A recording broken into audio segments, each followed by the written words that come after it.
तो गाइस अब हमारे पास में देखना है हमें कि रिफ्लेक्शन और रिफ्रैक्शन जो हम लोगों ने ऑप्टिक्स के बेसिक फिनोमिनास पढ़े, उसके बाद में इंटरफेरेंस का जो हमारा मेन टॉपिक है दैट इज न्यूटन सिंग। अब हम लोग इसके बारे में समझेंगे कि न्यूटन सिंग एक्सपेरिमेंट होता कैसे है, ये न्यूटन सिंग के थ्रू हम लोग इंटरफेरेंस कैसे गेन कर सकते हैं। एक्चुअली न्यूटन सिंग हमारे पास में जो टॉपिक है या जो एक्सपेरिमेंट है ये है प्लेनो कॉन्वेक्स लेंस और ग्लास प्लेट का एक कॉम्बिनेशन। अब प्लेनो कॉन्वेक्स लेंस क्या चीज़ है, इस चीज को समझ लेते हैं कि प्लेनो कॉन्वेक्स लेंस एग्जैक्टली हमारे पास एक बहुत बड़े कर्वेचर का ग्लास लिया जाता है जिसमें एक छोटी सी स्लाइस कट की जाती है। समथिंग कि अगर इसको समझा जाए तो सपोज कि ये हमारे पास में कोई ग्लास है, ग्लास का स्फेयर है, एक गोला है बहुत बड़ा जिसकी एक छोटी सी स्लाइस हमने कट की है यहां से। तो ये जो आपको स्लाइस नजर आ रही है, ये जो छोटा सा एक टुकड़ा नजर आ रहा है, यही है हमारे पास में इसका प्लेनो कॉन्वेक्स लेंस, जिसको हमने ये दिखा रखा है। प्लेनो कॉन्वेक्स लेंस अगेन कि इसका कर्वेचर जिस ग्लास के स्फेयर में से इसको कट किया गया है वो बहुत बड़े साइज का है। तो ऑब्वियसली ये जो स्लाइस हम लोग ले रहे हैं बहुत ही छोटे साइज की होगी यहाँ पर, जिसमें से हम लोग ने कट किया बिल्कुल छोटा सा बिल्कुल टुकड़ा निकाला है, तो ये बहुत पतली होगी अगर देखा जाए। और इस जगह पर ये जो आपको ब्लैंक स्पेस नजर आ रहा है, जब इसको ग्लास प्लेट के ऊपर प्लेस करते हैं तो ये ब्लैंक स्पेस हमारे पास में एयर से फिल्ड है। तो ये जो एयर की जगह है यहाँ पर हमारे पास में एयर मिलती है लेकिन बहुत ही पतली, बहुत ही थिन, इसीलिए हम लोग इसको बोलते हैं थिन एयर फिल्म। यहाँ पर हमारे पास में एयर फिल्म तैयार होती है, फिल्म का मतलब बहुत पतली सी एक लेयर। एयर फिल्म की वजह से हमारे पास में इंटरफेरेंस पैटर्न प्रोड्यूस होता है। यहाँ पर इस चीज को समझ लेते हैं कि हमारे पास में इनकी वजह से किस तरह से इंटरफेरेंस बनता है और किस तरह से हम लोग लाइट वेव को इसके ऊपर इंसिडेंट करवाएंगे। तो सबसे पहले यहाँ पर मैं कुछ इस तरह से कर रहा हूँ कि एक लाइट वेव को यहाँ पर इंसिडेंट करवाया at point A plano convex lens के प्लेन सरफेस पर। ये जो आपको प्लेन सरफेस नजर आ रही है इसके ऊपर लाइट वेव को इंसिडेंट करवाया है। तो जब यहाँ पर लाइट इंसिडेंट होगी तो जैसा आप जानते हैं कि सबसे पहले हम लोग ड्रॉ करेंगे एक नॉर्मल, और नॉर्मल के साथ में हम लोग देखेंगे light is travelling from rarer to denser medium. तो रेयरर से डेंसर में जाने की वजह से light towards the normal bend होगी। टुवर्ड्स द नॉर्मल मतलब कि इसको जाना था कुछ इस पाथ पे और चली जाएगी ये टुवर्ड्स द नॉर्मल बैंड होते हैं कुछ इस तरह से। इस पॉइंट बी पर अब हम लोग देखेंगे कि किस तरह से हमारे पास रिफ्रैक्शन होता है। रिफ्रैक्शन के टाइम पर आप लोग जानते हैं कि लाइट का रिफ्लेक्शन और रिफ्रैक्शन दोनों फिनोमेना एक साथ होते हैं। तो यही चीज मैं यहां पर शो कर रहा हूं कि लाइट का हो रहा है रिफ्रैक्शन एंड रिफ्रैक्शन, राइट। तो ये रिफ्रैक्टेड लाइट वेव के लिए हम लोग बाद में डिस्कस करते हैं। पहले देखते हैं कि ये जो नीचे की तरफ लाइट वेव गई है जो अब रेयर मीडियम में ट्रेवल कर रही है एयर के अंदर, जिसको हम लोगों ने एयर फिल्म नाम दिया है। अब ये लाइट वेव इस एयर फिल्म में ट्रेवल कर रही है और एयर फिल्म में ट्रेवल करते हुए पॉइंट सी पर इंसिडेंट होती है। यहां पर हमारे पास पॉइंट सी मार्क कर लेते हैं हम लोग, और इस पॉइंट सी पर पहुंचने पर अगेन इस लाइट वेव का हम लोग करवाएंगे रिफ्रैक्शन एंड रिफ्लेक्शन दोनों।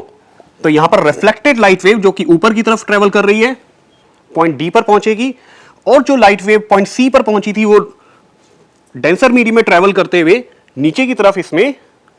तो जैसा कि अभी हमने देखा कि पॉइंट ए पर light wave rare to denser travel करती है और पॉइंट बी पर अब जाकर देखेंगे पॉइंट बी पर हमारे पास में क्या होता है। पॉइंट बी पर एग्जैक्टली लाइट वेव डेंसर से रेयर मीडियम में ट्रेवल कर रही है। तो इस पर भी हमें एक नॉर्मल ड्रॉ करना पड़ेगा और इस नॉर्मल के साथ में देखेंगे लाइट वेव किस तरह से रिफ्रैक्ट होती है। तो क्योंकि हम लोग जानते हैं कि डेंसर से रेयर मीडियम में लाइट वेव ट्रेवल कर रही है तो ये टुवर्ड्स द नॉर्मल बैंड होगी। इसको जाना तो था कुछ इस पाथ पर, कुछ इस तरीके से, लेकिन ये ट्रेवल कर जाएगी टुवर्ड्स द नॉर्मल बैंड होते हुए कुछ इस जगह पर।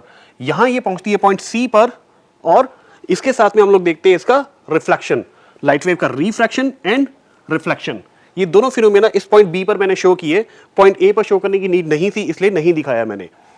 तो पॉइंट बी पर लाइट वेव का रिफ्लेक्शन और रिफ्रैक्शन दोनों होते हैं, और पॉइंट बी से एक लाइट वेव एफ पर पहुंचती है और नीचे की तरफ जो रिफ्रैक्टेड लाइट वेव है पॉइंट सी पर पहुंचती है।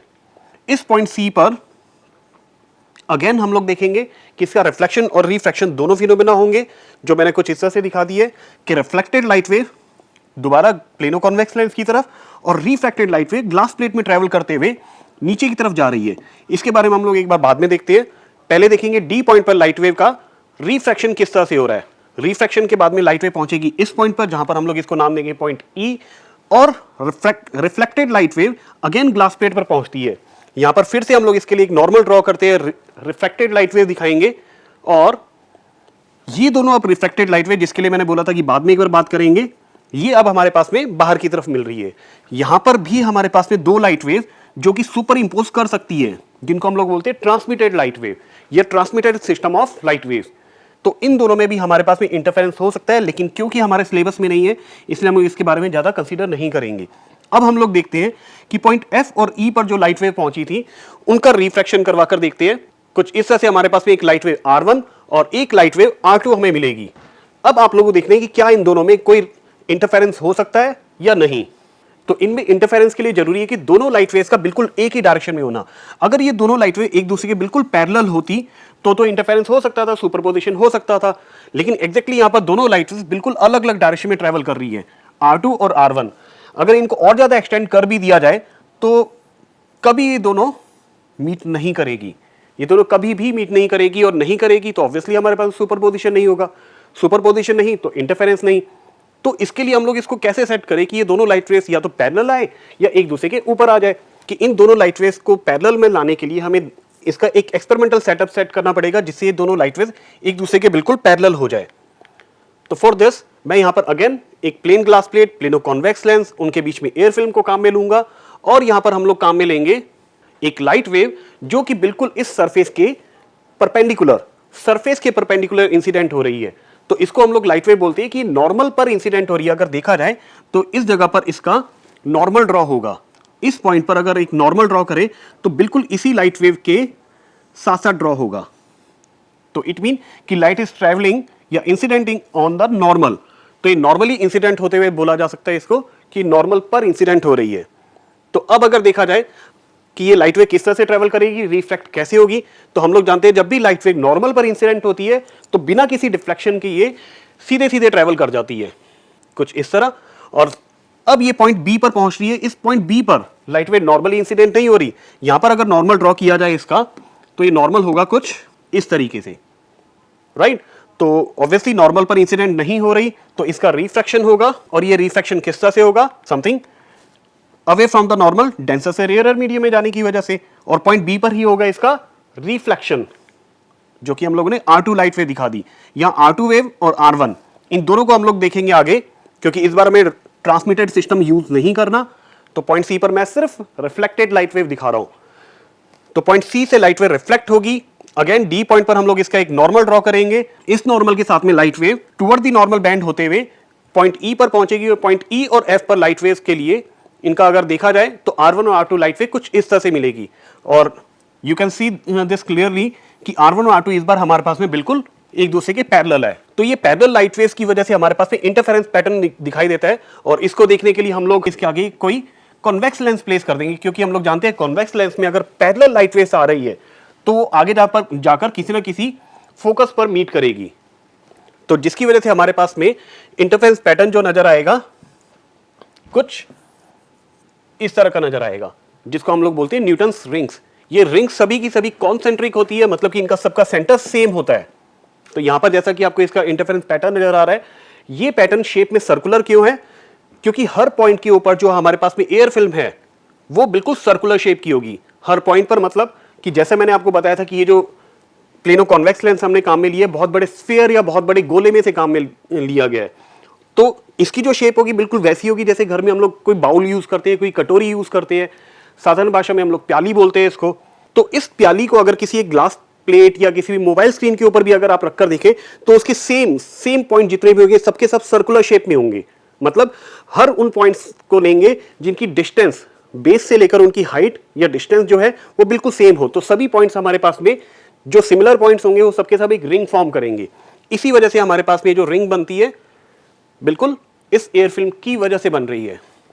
तो अब इस चीज को हम लोग एक्सपेरिमेंटली कैसे गेन कर सकते हैं, उसके लिए हमें जरूरत पड़ेगी वही दोनों चीजें, plano convex lens and glass plate. और यहां पर हम लोग यूज करेंगे मोनोक्रोमेटिक लाइट सोर्स। और इस चीज को ऑब्जर्व करने के लिए कि न्यूटन रिंग क्योंकि हमारे पास में साइज में बहुत छोटी होती है, तो हम लोग यहां पर यूज करते हैं माइक्रोस्कोप इसको ऑब्जर्व करने के लिए। अब क्योंकि हम लोग जानते हैं यहां पर मोनोक्रोमेटिक लाइट सोर्स से हर पॉसिबल डायरेक्शन के अंदर लाइट वेव्स निकलती है, each and every possible direction, कुछ इस तरीके से। तो ये हमारे पास में प्लेनो कॉन्वेक्स लेंस के ऊपर बिल्कुल नॉर्मली कैसे इंसिडेंट करवाए, तो इसके लिए हमारे पास भी एक्सपेरिमेंटल सेटअप काम में आ रहा है। तो यहां पर हम लोग अब काम में लेंगे कुछ इस तरह से एक प्लेन ग्लास प्लेट है जो कि बिल्कुल 45 डिग्री एंगल पर हो, 45 डिग्री एंगल पर। इससे हमें बेनिफिट क्या होगा कि जो भी light wave monochromatic light source से हॉरिजॉन्टली ट्रैवल कर कर आएगी, बिल्कुल सीधे सीधे ट्रैवल करके आएगी, वो यहां पर नॉर्मल के साथ में 45 डिग्री एंगल बनाएगी और 45 डिग्री एंगल पर ही रिफ्लेक्ट होगी। तो बट ऑब्वियस है कि यहां पर अगर ये 45 डिग्री बन रहा है तो हॉरिजॉन्टल लाइन बिल्कुल वर्टिकली अब ट्रैवल करेगी प्लेनो कॉन्वेक्स लेंस की तरफ, मतलब जो कि एक्स एक्सिस पर एक तरह से ट्रैवल करते हुए आ रही थी अब जाएगी वाई एक्सिस पर। इसी चीज को दिखाने के लिए हम लोग अब काम में ले रहे हैं, क्योंकि जरूरी है हमारे पास में लाइट का हॉरिजॉन्टली ट्रैवल करते हुए इस प्लेन ग्लास प्लेट के ऊपर आना। तो हम लोग क्या करेंगे, इस मोनोक्रोमेटिक लाइट सोर्स को प्लेस करेंगे एक कॉन्वेक्स लेंस के फोकस के ऊपर, क्योंकि हम लोग जानते हैं कि फोकस से अगर कोई लाइट वेव ट्रैवल करते हुए आ रही है लेंस के ऊपर, कोई भी कॉन्वेक्स लेंस के ऊपर, तो लेंस में से पास होने के बाद में वो बिल्कुल पैरेलल हो जाती है एक दूसरे के, और ये parallel light wave glass plate पर 45 डिग्री एंगल पर इंसिडेंट होगी, क्योंकि ये खुद 45 डिग्री एंगल पर है। तो यहां से ये लाइट वेव ट्रैवल करके प्लेनो कॉन्वेक्स लेंस पर बिल्कुल वर्टिकली इंसिडेंट होगी, जैसे कि आपको इस डायग्राम में दिख रहा है कि लाइट वेव वर्टिकली इंसिडेंट हो रही है बिल्कुल, या हम लोग बोल सकते हैं कि नॉर्मल पर इंसिडेंट हो रही है, नॉर्मली इंसिडेंट हो रही है। तो यहां पर ये बिल्कुल बिना किसी डिफ्लेक्शन के सीधे सीधे ट्रैवल करेगी। क्योंकि यहां पर हमारे पास में कोई मैसअप ना हो जाए डायग्राम का, इसलिए मैं यहां पर इनको डायरेक्टली रिफ्लेक्ट बैक होते हुए दिखा रहा हूं। ये लाइट वेव यहां से रिफ्लेक्ट बैक होगी, अपनी पाथ को रिट्रेस करेगी और प्लेन ग्लास प्लेट में से ट्रैवल करते हुए माइक्रोस्कोप पर पहुंचेगी। यहां पर रिफ्लेक्शन और रिफ्लेक्शन दोनों होते हैं, बट रिफ्रैक्टेड लाइट वेव जो हमारे पास में अलग किसी एंगल पर जा रही है उसको शो करने की जरूरत नहीं है। तो इस वजह से हमारे पास में माइक्रोस्कोप के अंदर जो दिखाई देता है वो आपको ये न्यूटन सिंक्स नजर आती है। अब इसका एग्जैक्ट जो डायग्राम आपके पास में है वो ये है। You guys can take screenshot of this thing, और यही आपको एग्जामिनेशन में बनाना होता है, अपने नोट्स में आपको बनाना होता है। तो जैसा कि आपने एनिमेटेड वीडियो में देखा कि किस तरह से ये लाइट वेव हमारे पास में न्यूटन सिंक को फॉर्म कर रही है, एक बार हम लोग इसी डायग्राम के अंदर फटाफट देख लेते हैं कि सबसे पहले हमें रिक्वायरमेंट होती है एक प्लेन ग्लास प्लेट की, उसके ऊपर हम लोग प्लेस करते हैं एक प्लेनो कॉन्वेक्स लेंस जिसका कर्वेचर बहुत बड़ा है, मतलब कि रेडियस ऑफ कर्वेचर जो इसका साइज होगा, रेडियस होगी, वो भी बहुत बड़ी होगी। और इसमें हम लोग काम में लेते हैं मोनोक्रोमेटिक लाइट सोर्स जो कि एक कॉन्वेक्स लेंस के फोकस पर प्लेस किया हुआ है, और प्लेनो कॉन्वेक्स लेंस के ऊपर हम लोग प्लेस करते हैं एक 45 डिग्री एंगल पर ग्लास प्लेट। ये सिंपल ग्लास प्लेट है, प्लेन ग्लास प्लेट है, और इसके बिल्कुल ऊपर रखते हैं माइक्रोस्कोप जिससे हम लोग न्यूटन सिंक को ऑब्जर्व करते हैं। अब इसकी वर्किंग किस तरह से है, मोनोक्रोमेटिक लाइट सोर्स से हर पॉसिबल डायरेक्शन के अंदर लाइट वेव्स निकलती है, क्योंकि ये फोकस पर प्लेस्ड है, इसलिए कॉन्वेक्स लेंस में से पास होने के बाद में लाइट वेव्स बिल्कुल एक दूसरे के पैरेलल होते हुए प्लेन ग्लास प्लेट पर 45 डिग्री एंगल पर इंसिडेंट होती है। यहां पर अगर मैं एंगल बनाना चाहूं तो ये 45 डिग्री दिखेगा, और 45 डिग्री एंगल पर ही ये रिफ्लेक्ट हो जाएगी और प्लेनो कॉन्वेक्स लेंस पर नॉर्मली इंसिडेंट होती है। नॉर्मली इंसिडेंट होने के बाद में ये प्लेन ग्लास प्लेट की कॉम्बिनेशन पर आती है, जो इस सरफेस पर आती है, और रिफ्लेक्ट बैक होते हुए अगेन ग्लास प्लेट पर पहुंचती है, वहां पर रिफ्रैक्ट होती है, अपवर्तित होती है। रिफ्रैक्शन के बाद में ये माइक्रोस्कोप पर पहुंचती है, जहां पर इनका सुपरपोजिशन होते हुए दिखाई देता है, जिसकी वजह से आपको न्यूटन सिंक फॉर्म होते हुए दिखाई देगी। दैट्स इट, यही हमारे पास में इसकी कंप्लीट वर्किंग।